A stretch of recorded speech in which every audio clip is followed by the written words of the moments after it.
lytter med lige her på Radio Viborg. Godmorgen. Kom så, Paul Rickard.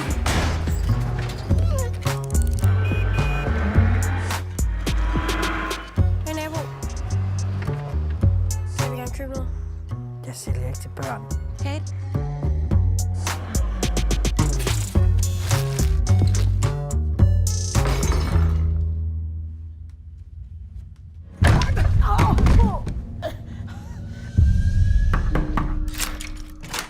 Hej. Altså, jeg tænkte bare på, om du har brug for hjælp.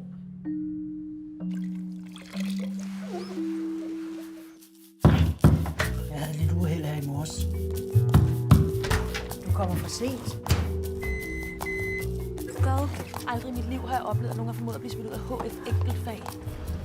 Du kan gøre alt muligt spændende med dit liv, og så vælger du kontanthjælp. Synes du ikke, at det er rigeligt, at du har bakket dit eget liv op? Ja, du skal ikke sidde derhjemme og kede dig. Nej, du skal ud og møde nogle nye mennesker. Skal du stå der og glade hele dagen, eller hvad?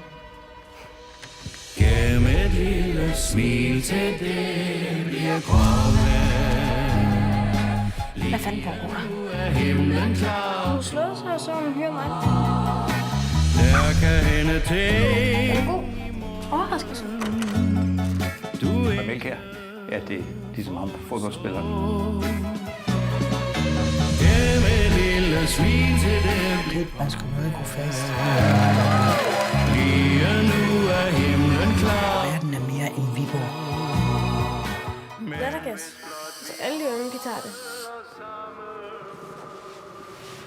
Fuck, er du okay? Solvej, er du okay?